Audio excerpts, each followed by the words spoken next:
Ladies and gentlemen, welcome back to the Shirtless Plantain Show, the soccer edition. This is your host, Mitch. I'm here as always with Matheus. Hi, Matheus. How are you? I'm good, Mitch. I'm in Florida. The sun is shining. I did not get my tan back. That's okay. We move. You've become full Bostonian during your time there, and you're gonna be like me, and you're just gonna burn whenever you go outside, and that's unfortunate. It's tough out here. I used to be like 8 shades darker, and now I'm just pasty. I'm just Well, pasty. I mean, you're in my prayers. I'm sorry about that. You do look kind of tan. Yeah, maybe Cute. it's the camera, maybe it's the new lighting. I don't Yeah. know. You look more tan than usual. We'll give you that at the very least. Appreciate it. Also here with us is Emily. Hi, Emily. How are you? I'm doing well. I'm not in a vacation state, but I'm doing Yeah, all well, right. he's like with his Yeah. parents. He's barely on vacation. This is true. Well, let's get right into it. We don't have anything to discuss before the games this week, so let's get right into some games. Woo! We're gonna start out with Spirit 3, Reign 2, and Bethune once again going crazy because she's really, really good at soccer, huh? Emily, what'd you think from the Spirits win? Yeah, man, Croy Bethune, like she should be on the roster. Like what? It's kind of making it look. It's like silly. There's been 2 games since that roster dropped, and it's just like, okay, now it's like so silly that she's not on it. She's a training player, right? She's a training player, yeah. So she's currently in Boulder right now, just like playing at CU Boulder's field, but she's not gonna play in the game, That's which is right. crazy. Maybe Emma Hughes doesn't want. Maybe it's like a sneak attack. Like we're not gonna show you her, and then we're gonna unleash her at the Olympics. Yeah, we're gonna Savannah DeMello style. We're gonna save a player for the Olympics and not giving her any minutes before we pick a 18. Obviously, she doesn't need roster. it because she's like fucking balling. Right out the gate. Anyway, the game, very typical Spirit performance. It seems like just going absolutely off at the start of the game, putting the goals away, and then just kind of like taking a step back and letting the other team get back into it and concede some goals, but not, totally lose it. Still secure the win. They've been playing like super confident, like we're just going to outscore you. And it's kind of fine if we concede because, like, if I'm betting on a game, like, yeah, I imagine that they will outscore whoever they're playing. That is the name of the game. If you can score more goals than the other team, you're going to be a good soccer team. That's true. That's like how it works, isn't it? But I don't, with this league, it leans so heavy into chaos. It's like maybe not the most sustainable way to go about it. And they are making moves, I think, to to stabilize that back line. It's been reported that they're going to sign Esme Morgan from Manchester City, who she hasn't gotten a ton of minutes as of late, but and I don't really know. I've never really watched her, but she's 23. She's come through their academy. I imagine she's like a good technical player, and like they're playing a forward. A player who's a forward at center back over at the Spirit. So I feel like maybe she could get into that back line and help secure things. And I've kind of been thinking the way that the Spirit are playing, I'm kind of in my heart right now, I'm edging them over Kansas City as like second favorite for the Shield. Really? What do we think? Because look at Kansas City, and we haven't really talked about them in the last couple weeks because it's kind of been boring. They've dropped off a little bit, like not so hot with all the goals. They're still fun, like they haven't lost a game. Still finding ways to win or get a result, but it's kind of been like 1-goal margins, draws. Like maybe it's just defenses have kind of figured out what's going on over there, and just the form that the Spirit are in, and I don't know. I think I'm it's convincing me to call another team more favorites than them because they have not lost yet. Like the Currents still have not lost a game this season. And same with the Pride. But like that alone, like their goal difference is, I guess their goal difference isn't all that much better. Their goal difference is the Washington's. same, I think. It's 11 for KC and 9 for Washington. Okay. And to be fair, you're not out of line by saying this. Washington's 1 Yeah. point behind them. Like, they're clearly a good team. But we're in the middle of having this conversation about Washington being a little bit of a leaky defense.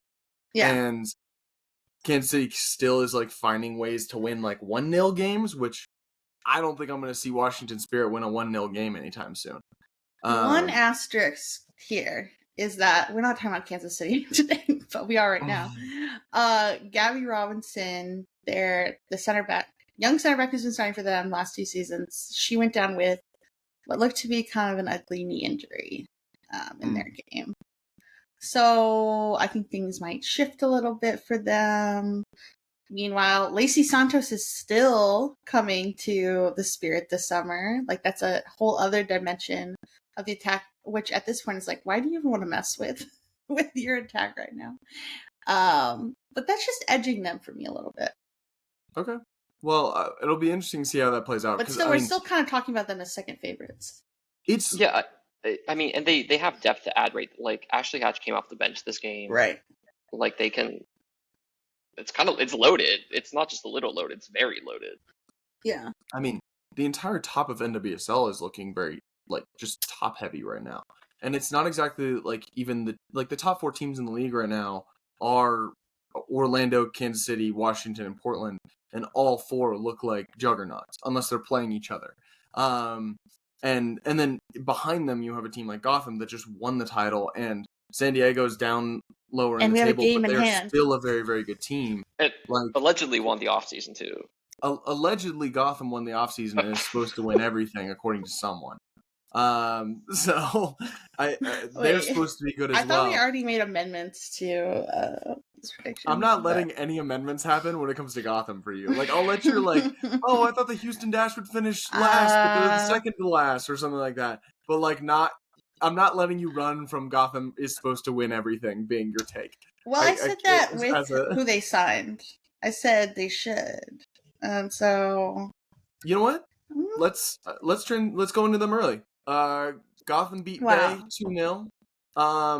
All I gotta say from this game is that it was a very weird cut of highlights because, like, there was an opportunity. Like, Gotham had an opportunity, they missed it, and then they showed like a replay that, like, when I was watching, I just assumed was the replay of what just happened, and then it showed the next play, and it was like Ella Stevens scores her second goal, and I'm like, did I miss the first goal? And I go back 10 seconds, and the replay they were showing me was of the goal that they did not show me in, like, a regular highlight way.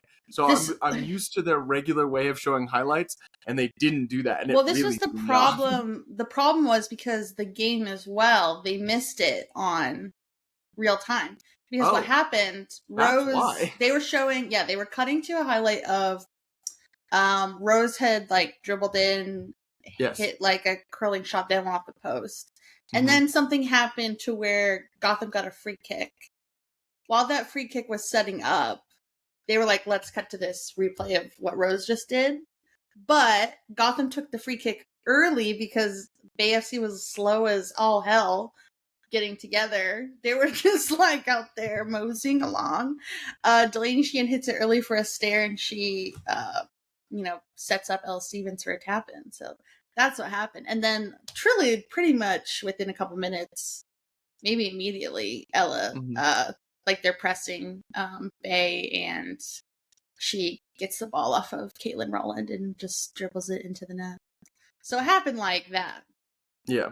It's been a very successful couple weeks for Ella Stevens. She's probably been the highlight of the team so far this year, right? Honestly, she's kind of... since she has started getting significant minutes, like, this is where everything started to turn around. I was talking about, like, we need someone to fill in, like, for Midge. And I would still like, a winger. But it's really a nice surprise that Ella has been able to, like, provide that production. And yeah, it's kind of a reason why the attack has started to click. So kind of like a golden signing like that people weren't expecting. Yeah, for sure. And I mean, Rose started this game, so that's a good sign of her being Yeah. like a healthy player. And no, you know what? Just a player. Like, that's great. I will say, like, it was not Gotham's best game. Like, it wasn't a good attacking game for them. Like, they didn't really create that much other than, you know, taking advantage of those two opportunities. And they had done, like, a really good job the first probably 25 minutes being on the front foot, putting Gotham under a lot of pressure. The ball just, like, didn't really bounce their way. And Gotham kind of shut it down in the second half, just taking the rhythm out of the game, which I don't love. We did that last week and let Chicago back into the game, and we had to come up with a late minute winner. I think our best defense, or we've proven that we have like really good defensive shape, and like if we're dispossessing, I feel like we don't give away that many opportunities. So I don't love like parking that bus. Not even really parking the bus, just mid block, but you know. I have a question. So Yeah. Lynn Williams stayed on the bench this game, all through the game. Is she hurt? Is it like a knock? Is it? I don't know anything about that. But honestly, I think Juan was like, this is like, I don't know, maybe a good opportunity to rest her, even though we're going into a break. So it didn't really make too much sense. Other than he does love to rotate, and I think the subs that he made were more defensive minded, even though Lynn is a great like play both sides of the ball. So did it make a lot of sense? Not really. Is she hurt? I don't think so. I hope not. Maybe she was carrying something, and he just felt like let's not risk it. Yep. I mean, sorry. You know anything? No. Okay. Nope. Cool. We're just gonna move on. Moving on now to a team that we've been hating on and talking shit about, the Houston Dash. They got a 3-0 win over North Carolina. They got had a very solid start to the season. And I don't know if North Carolina was like losing 3-0 bad in this game. But to give Houston some credit, I thought that their press was very, very effective from what I saw. Emily, what did you think? Yeah, and I think like they just had some really good finishes that maybe on a different day is not falling for them.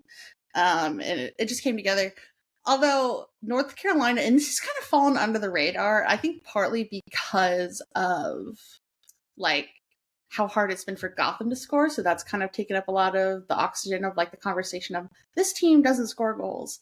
But North Carolina, they're having a really hard time scoring goals. I think it's just been 2 in their last 5. Also terrible away from home. 6 away matches, 6 defeats. And I think this has kind of been, I don't know, obscured by the fact that they are really competent at home. They've won all their home matches, and probably their first performance, you know, they did score like 5 goals against the Dash. But since then, they haven't really been able to convert those chances. I watched Haley Hopkins like squander 3 golden opportunities in the box when they played Utah last week. And you know, it came out recently that they wanted to sign Nikita Paris. But very funny, she didn't want to leave Manchester United yet because they were before the FA Cup final, a trophy that she's won before. So that was basically, I don't know, a lie. She wanted to wait, and North Carolina said, we don't want to wait. I don't know, maybe they'll revisit this when the transfer window opens again. But you see that, like, we talked before the season, like, who's going to be their goal scorer without Caroline, and then in that first game, it was kind of like, oh, maybe they're all going to pitch in, which hasn't really been true since then. I think Tyler Lucy scored a bunch of goals at the beginning of the season that kind of like she's probably not good for that consistent of a contribution. So I'm pretty worried about them unless they can find someone who's like that focal point up top, because I don't really see who is getting on the end of that service from like Sanchez. Yeah, I mean, Sean Diaz is a good coach, but coaching takes you to the final third. You need quality to get the goals in the final third, and Matsukubo and Hopkins is not two names that jump off the team sheet or inspire fear to me. Yeah. So the Dash, I kind of love that they were able to win because it gives like Fran Alonso, it's kind of like the Eric Ten Hag thing. It's like we're gonna have like 3 pretty miserable performances, and then we're gonna win a game. So I'm gonna keep my job. We're just gonna kind of like do this, but we're never gonna do this. So I kind of love it for that reason. He was like celebrating like they had just won they were in the Champions League final like every. He was celebrating like a man who just kept his job. Yeah. So good for him. Yeah. We won't shit talk them again though, because it might give them a boost. I think that was the X factor this week. Well, we shat talk them, and then they stunk for a month. So like I think we can do it again. I don't know. Well, I mean, if they do, or if they do become like good all of a sudden, we can just like take credit of like we inspired them as haters. I wouldn't like that very much, but we'll see. Emily being conflict averse, I guess, is the first. Yeah. Not really. Let's move on to last NWSL game they're covering this week, which is Pride 2, Thorns 1. I was able to watch this game because I wasn't doing anything on a Friday night, which was great. Loser. Because it was, I know, right? But this was an exciting game that jumped off of the schedule because it was two teams that like were on consistent win streaks coming into this game. And I'll tell you what, watching this game did not feel like it was two teams on a consistent win streak going into this game, because I thought Orlando played Portland off the field, at least until Barbra Banda came off, because it truly was the Barbra Banda show. I think she came off with like a little bit of a knock, like after halftime. But before then, she scored 2 goals, and every single time she had the ball, Portland's back line looked like they were going to shit themselves. It did not look good. It was a poor performance for Portland. They kind of failed to really make a mark on the game until like the very end of it. They got a consolation goal late. But Orlando truly was the better team throughout. Banda was like the best player on the field before she came off, and I hope she's not seriously injured because she is truly an X factor for this Orlando team, and a player that like on her first, I believe it was her first goal, there's a ball played into her that the defender gives her like too much respect, like plays off the ball like way too much, and she's like allowed to get to a ball that she probably shouldn't have. Like the defender had an angle, and like I understand that Barbra Banda is an athletic player, but like you've got to play that closer, and you can't like let her get to the ball. I'm pretty sure it was her second, because she like made the defender fall and then gets around the goalkeeper. And it's like, man, why are you allowing her to get to the ball? Like you're just setting yourself up for failure, and that's exactly what happened. She made him pay. What did you think, Emily, from this game? Did you have see anything? Yeah, well, you failed to mention that Sophia Smith was also out. Yes, due to I will calf say injury. That Portland were struggling so much to get out of their own half at the beginning of the game that I did not realize Sophia Smith wasn't playing until the 30th minute. Okay. Yeah. So that's definitely a factor. No Sophia Smith, no Morgan Weaver. You kind of struggle to see who, like, up top is gonna be that for them. Mm-hmm. Yeah, I think there was this moment. It was very early on in the game where Marta's dribbling up the field and Hina Sugita is marking her, and like out of nowhere, Kelly Hubley comes in. She's attempting to tackle a ball, but just totally takes out Sugita. Mm-hmm. And Marta just like continues on, and I thought that was like the perfect, encapsulation of the Thorns performance. Just like getting in their own way. I think it was Kelly Hovley again, who was marking Banda for that second goal. I do think instead of falling, I think she went for like the tackle, but like wasn't successful. And then she just like went around her, and Hogan came out for the ball, and she went around her. So the back line, even though they've been on this like hot streak, kind of has been exposed again in this game, that it's really shaky. And again, that like Shelby Hogan not having that experience, you probably don't want that going into, playoff stretch. So I wonder if they'll try for a goalkeeper when the window opens. Yeah, that might be a good choice from Portland. Matheus? I was asking, is Becky Sauerbrunn going to make it through the season? I don't know. I don't think this is a particularly spicy, performance from her. Like, no obvious mistakes that I saw from the highlights, but the legs are running out. She's a center back that they don't really switch out. It's typically you go on.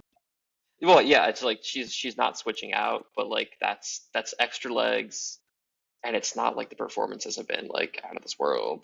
Granted, their win streak or whatever, but I don't think they're gonna like pull her. I could see it being her last season. I don't want to cross this bridge yet. This is an emotional. This is an emotional subject. We don't want to start. We don't want to start thinking about a Becky Sauerbrunn retirement. That's too real to think about. It seems like the Olympics are maybe like I don't see that happening now. No, would hope not for Becky's sake, quite frankly. But it's also like too small of a roster to warrant it, I believe. But Emily Sonnet has been, and obviously Gotham didn't sign her to be a center back, but she's played, and she is a center back, so it's like, wow, she's playing really well at center back. It's crazy, that center back. Yeah. Honestly, like she, for Naomi, Tierna, Sonnet, like that's three that I don't think I would mind going to the Olympics, but yeah. And like Dahlkemper probably is the fourth at this point, right? Sam Staub, just got called in, so who knows what's gonna go. We'll see. Like maybe Emma. We don't know anything.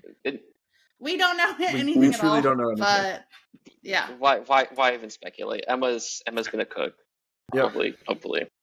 Well, NWSL will be back in a couple weeks after the international June break. June 8th. We get to see the U.S. Women's National Team with the first squad for Emma Hayes this weekend, which will be exciting. All right, let's move on to MLS. There was a lot of bad goalkeeping in MLS this week, and we're going to start out with a bad. Are you talking about your team? Performance. I didn't think Stefan was great, but he's not even close to the worst goalkeeper in MLS this week. And neither is McCarthy, who we're talking about in this game, because the Galaxy beat Houston 2-1. The only reason Houston had a lead in this game was because McCarthy fucked up. But then Galaxy got it figured out. Matheus, what'd you think? Yeah, I mean, McCarthy fucked up on their first goal. He saved their asses on the 2 minutes later when there was a fantastic sequence by Houston. Griffin Dorsey passing it into, I think it was not Amin Bassi. I don't know, but Houston could have been 2-0 up in the 20th minute, really fast. Just a general pace of this game, I knew it was going to be exciting because it's two teams that want to possess, that want to attack, that want to go forward, and not the shakiest back lines in the world, but like these are possession-based attacking teams. Houston was kind of controlling the tempo throughout the first half, while like anytime LA Galaxy got the ball, it was Ricky Puig trying to pull some crazy hero pass out and losing the ball immediately for the entire first half of the game, and applying a lot of pressure. But I got to give a shout out to LA Galaxy's first goal. Marky Delgado with a beautiful turn. Yamane down the right-hand side, eliminates a guy, just goes flying past him like a Sol Campbell slide tackle. And feeding into Gabriel Peck, who puts him in the net 1-1. Fagundes had a near miss in the 45th minute, and then Puig had a rocket right after the stroke of halftime, or right after halftime, I think 50th minute. Little Hadouken celebration, like no backlift on this shot.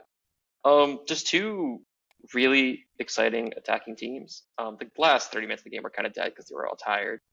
But LA Galaxy coming back from a 1-0 deficit. I don't know, it was a nice little moment. I think Galaxy, if they can ever sort themselves out and have a decent defense, they have an okay defense. But like if Gaston Brugman can be that 6 who actually defends, they're my second favorite team out of the West at this point. Like they're just fun to watch. I want to root for them. I want them. Panther was out this game. They didn't really matter. Like they still had like a lot of attacking thrust. Gabriel Petch is getting better and better every game. Yeah, no, they just have like the best interplay in the league.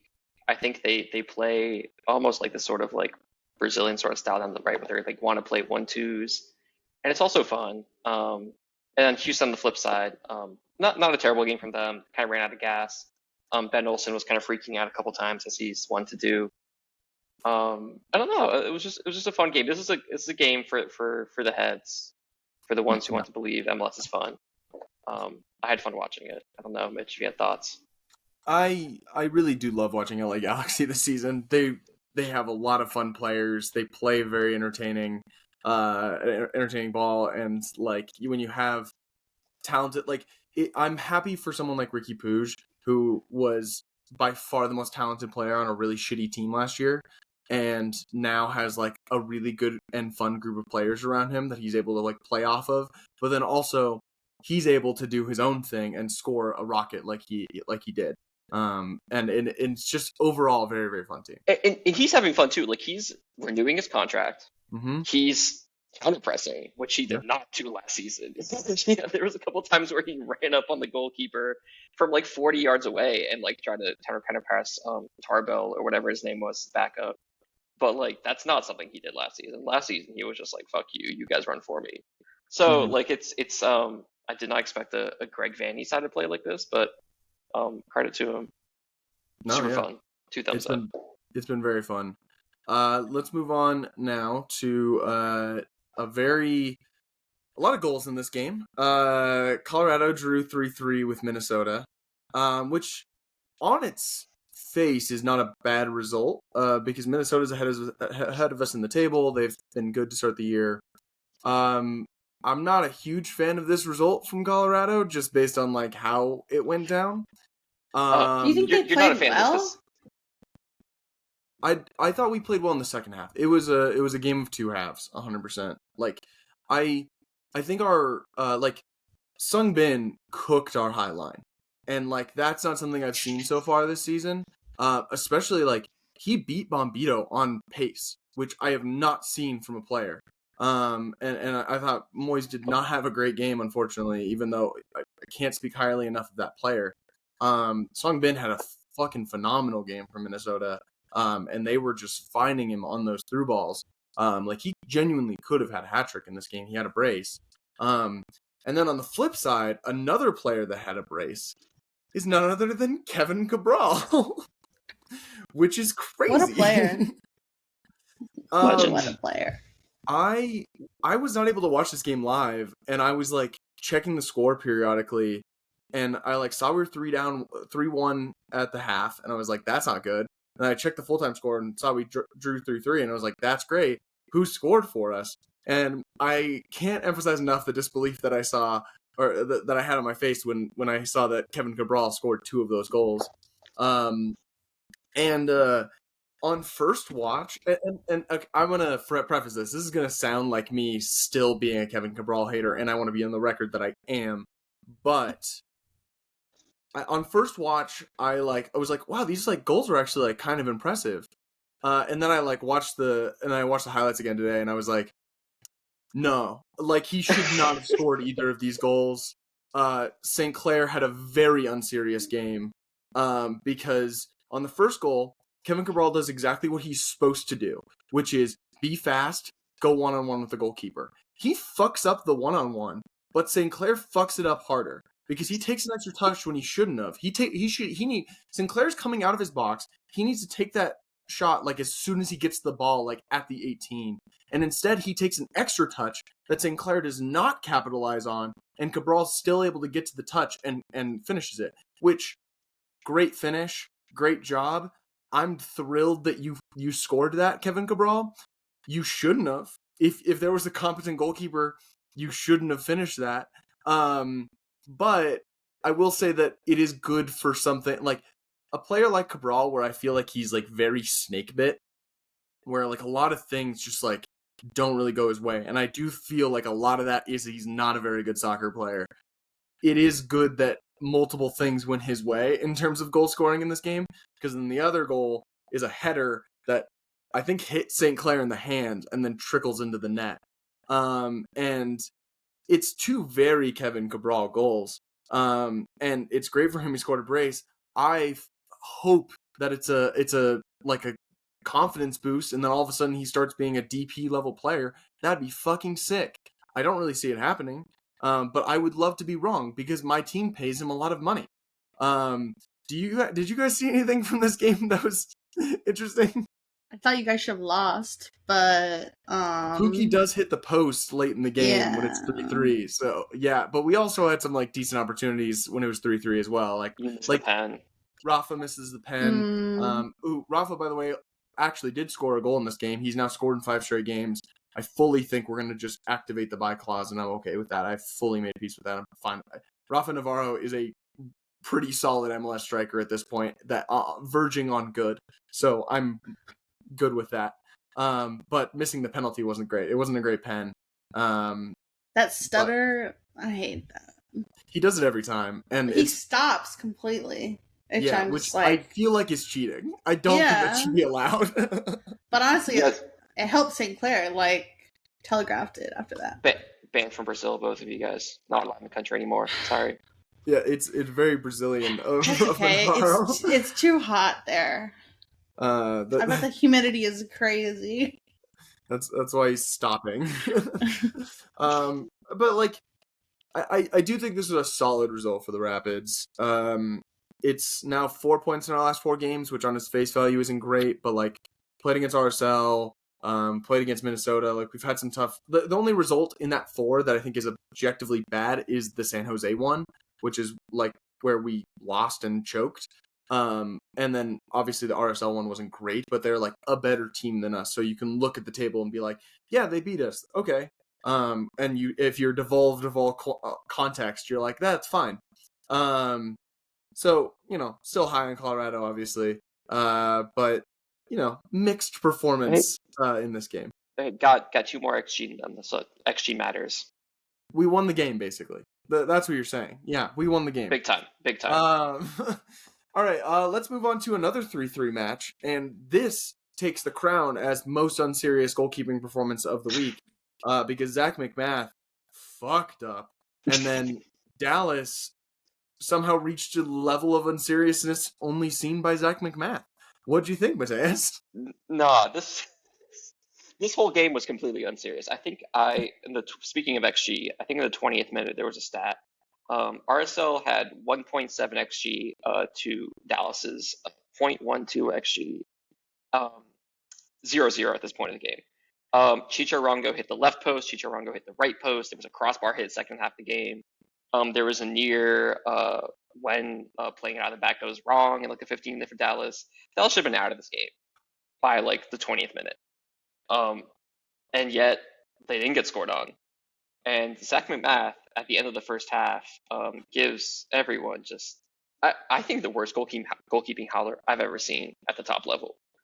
With just Asier Mendy hits from a short corner, hits a curling ball in that hits Zach McMath about chest height, right in the hands, and it goes in the net. You explained to me, I don't know why he's starting. They have a competent young goalkeeper in Gavin Beavers behind him. He's played some games this season, done great. I don't know. He just takes a drink of the water bottle. He's like, "Yep, I'm ready. Nothing to see here, guys." That just crazy cross that went straight in the net. I don't think anybody even consoles him. But they're down 1-0 at halftime because of that. After like tearing up FC Dallas for the entire first half.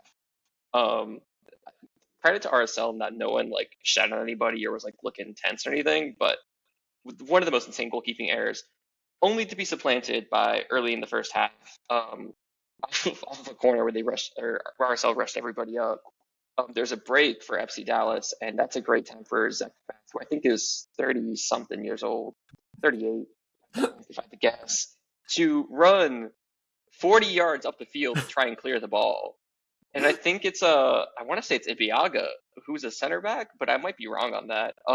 Just goes like around him, like plays a touch that's honestly way too heavy, but like he plays he's the goalkeeper, he's 40 yards, it doesn't really matter. Off to the left and passes it in from about 38 yards off the field. So now you've been winning all game, right? You have putting applying pressure all game, and you're 2-0 down because your goalkeeper has decided to do the two most incredible, baffling things I've ever fucking seen in my entire fucking life. And they go 3-0 down too, actually, before Ariola puts in a nice ball from the right hand side across the face of the net.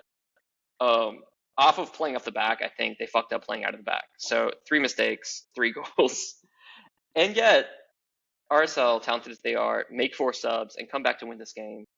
Diego Luna puts one in, responding. They don't win this game. They draw this game. Draw this game. They win. That's a moral win. You know, when you celebrate like that, away from home too, that's a moral win. Not giving it to him. Not letting him have that. That's completely valid.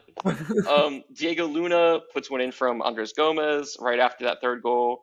Anderson Julio who gets subbed on for Luna, has a fucking laser beam.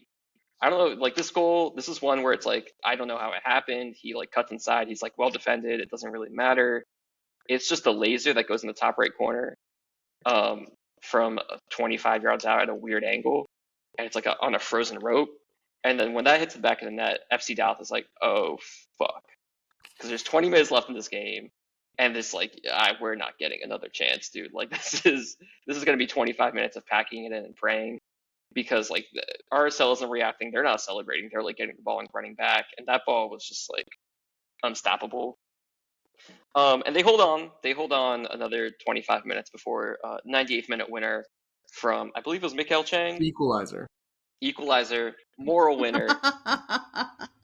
Whatever. I'm an RSL fan. I'm celebrating.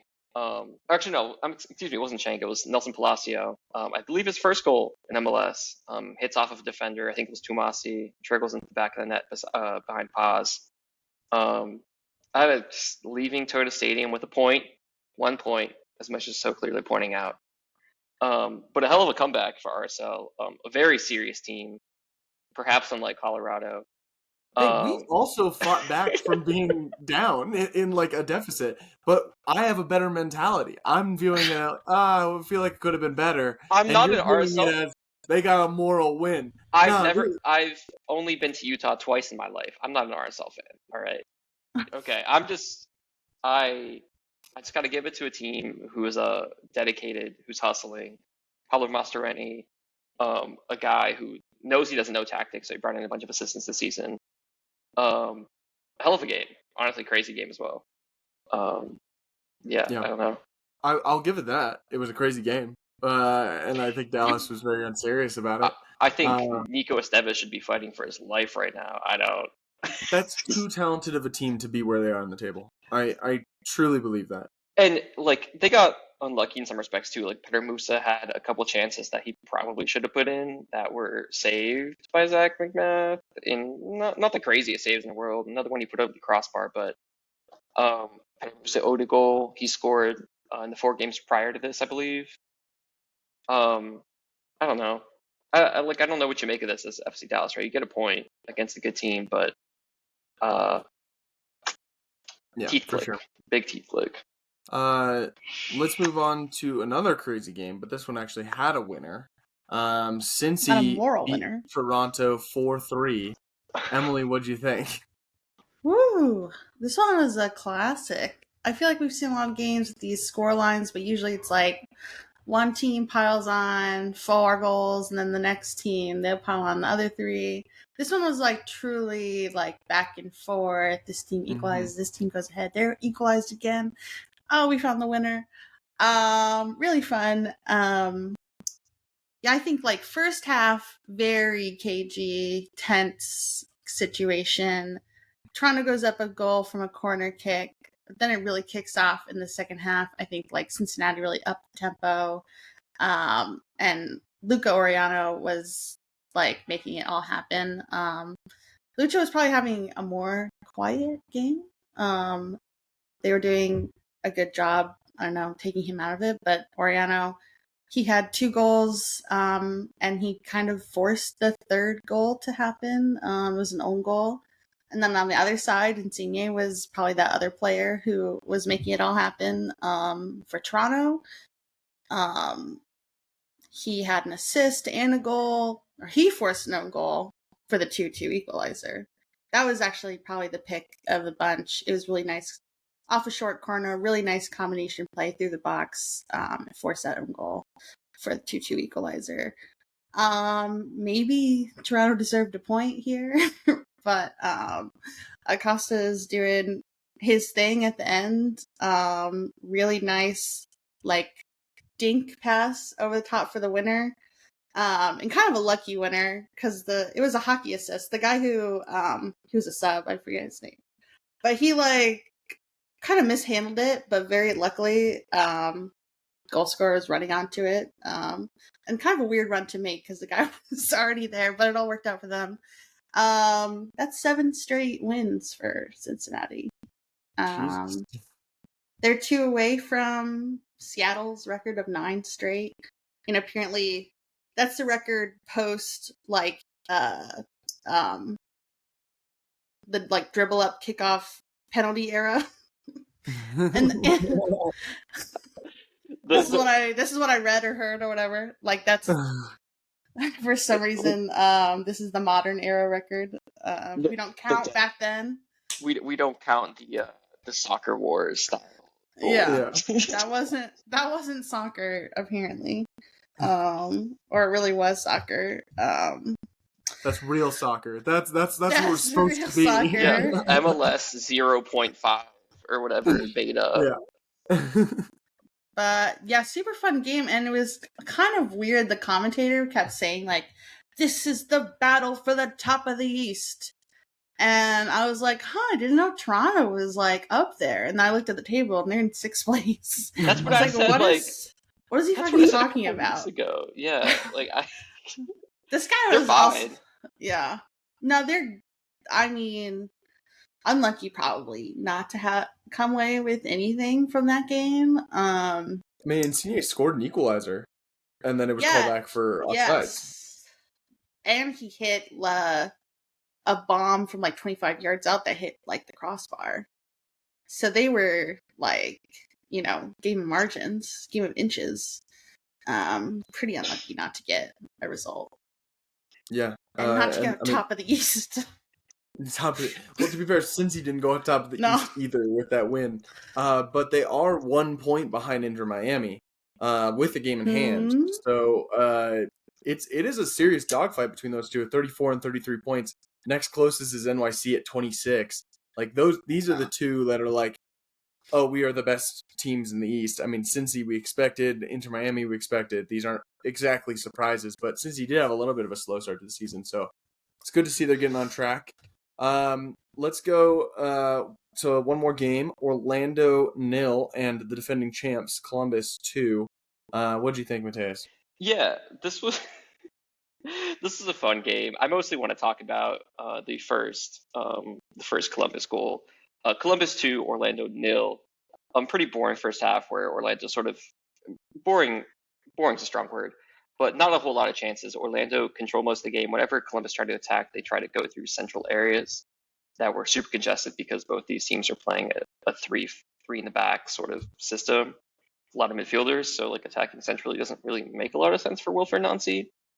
Don't really know why they chose that. But really dense through central areas. What happened on this first goal, though, is that in attacking phase of play for Columbus, Aiden Morris gets dragged down by a shirt pull, complains to the ref's not having any of it.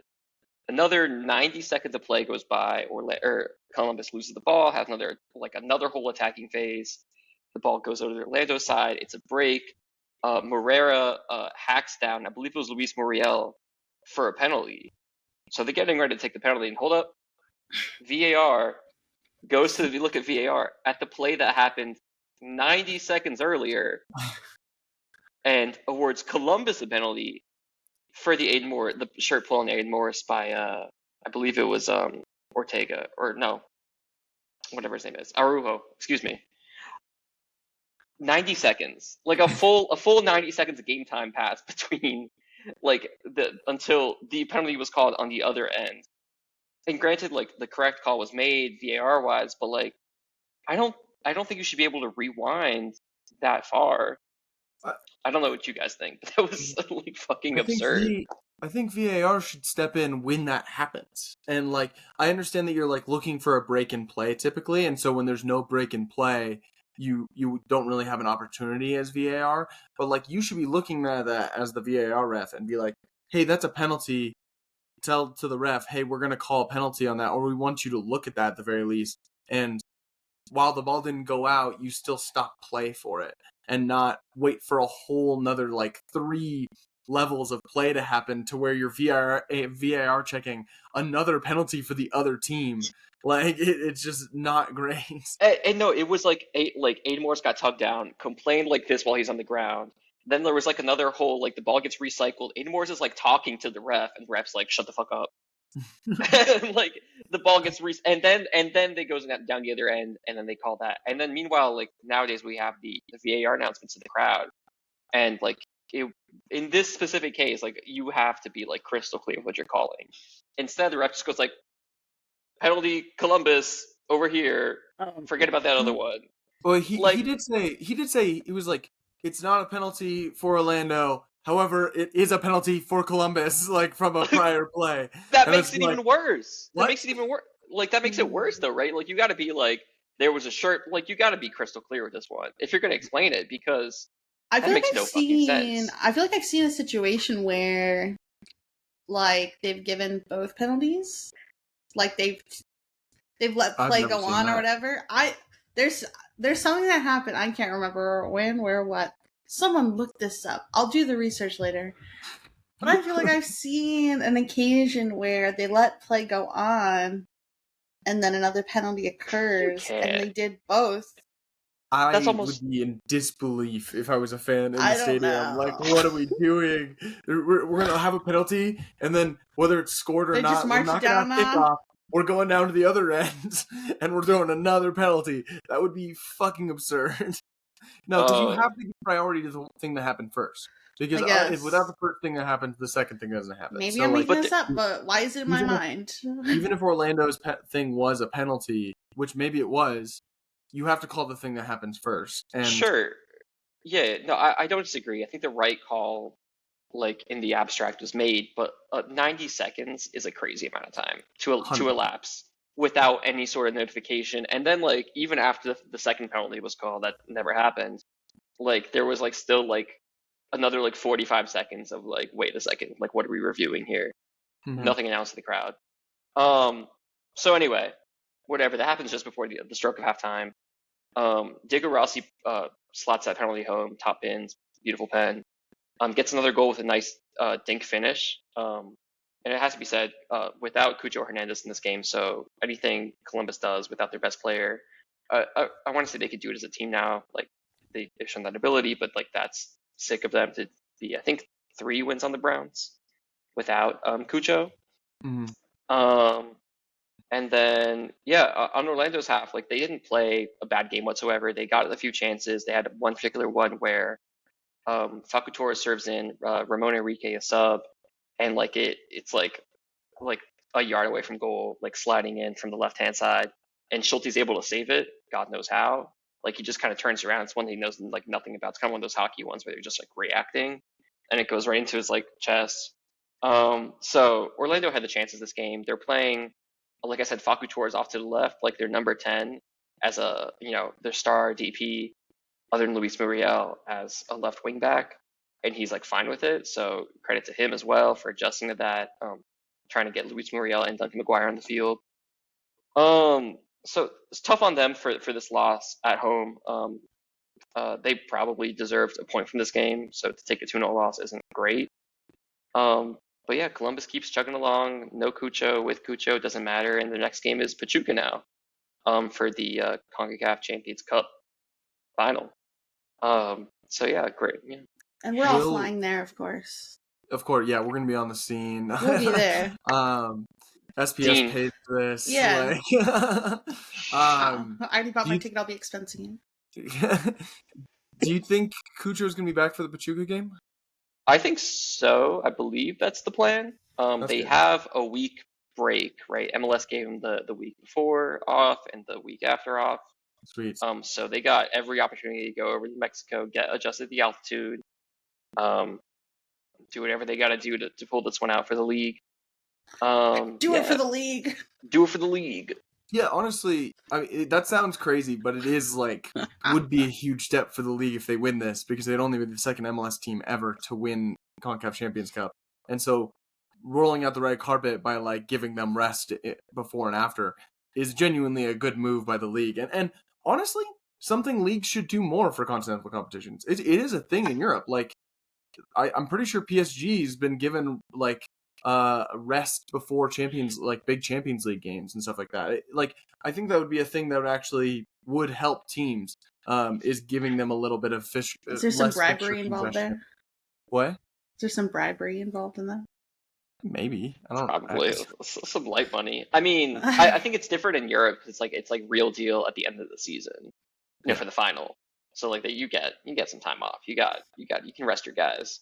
Yeah, but even for a semifinal, I'm pretty sure this happened for PSG, in the Champions League semifinals this year. They got given rest before. Obviously, it didn't help them. They're not in the final, but it's I feel like a gesture that leagues could make. Obviously, it makes a little bit. It squeezes things a little bit more, and it's not necessarily fair for the team that gets their game moved when it doesn't really need to be. But I don't know. I feel like it is a cool idea. I'll say I'm preemptively excited for the Dortmund Columbus Crew jersey matchup at the Club World Cup. Absolutely. Wow. All right. Well, before we get out of here, we're going to talk about one more game, but we're not going to talk about anything that happened in the game. We're just going to talk about things around the game, and that is Vancouver, Miami, because it was the big talking point of this week, and none of it was about the actual game that happened. So Miami went to Vancouver this week. Vancouver sold out their stadium. Messi, Suarez, Busquets did not even step foot in Canada. I understand the context of the situation of you're selling out a game that you normally wouldn't sell out. These tickets are very expensive. People are coming to see the away team, and that is a very weird thing. But to do a club statement for opposing players not playing in your game is just something my brain does not fucking understand. That is just crazy to me. No. And everything around this game is very, very funny. You're taking a risk anytime you buy tickets to a game like this, because 100%. They could have been injured, actually. Any player that you're going to see might not play for whatever reason. Longest flight in MLS, right? Mm-hmm. Miami to Vancouver, playing on turf, crossing 3 time zones. He's not coming. I guess he played in New England on turf, but I think that's the one game I can remember that Messi played on turf. He's not coming, for the most part, he has not played on turf. I imagine, in a playoff game, if they're playing against a team on turf, that he would. Yeah, but of course. For some random game in the middle of May, he's not flying to Vancouver. Fans, I get the if you paid a lot of money for these tickets and they didn't show up, I understand being frustrated. But you also, like Emily was saying, you have to understand the risk involved with paying a lot of money for these tickets. What I'm wondering if this is this has happened a couple times now. This happened in Atlanta last year. This happened now in Vancouver. I'm wondering if the like Inter Miami away ticket market kind of crashes a little bit because of this. You think there's insurance policies getting pulled on tickets now? I was just going to say they should create a Messi insurance policy. If he doesn't show up, you get half your money back. I don't know if you guys saw the poster. There was a guy that was like flight $1,700, wine $400. It was like diner. Like, do you speak? He went diner instead of dinner, and it said $800. Like, dude, you spent $800 on diner, bro. That's a problem. It was just the drill candle suite for tickets. Like, I don't, like, I don't have any sympathy for you whatsoever, sir. Go to Miami. Go to. Do whatever you want. But. He was in the Tim Robinson sketch, going like 55 hot dogs. Like, that's the only way you can spend that much money. I don't know how you managed to do that either. But it is very funny how people, like, I keep having to remind myself, I'm like, it's very cool that Messi plays in this league, but people can't stop being weirdos about this. I feel like, honestly, the only normal person about it is Messi, wildly. The most normal guy in the universe. I love him so much. We should probably shout out the score in this game. They call him Mr. Normal. Miami did win. Just to rub it in everyone's faces, Miami wins 2-1. Robert Taylor and Campana with the goals. I think Ryan Gauld got a PK back for Vancouver. Just suck a dick, basically. How vulgar! My family now listens to this podcast. My dad's not going to. Every single one of them now.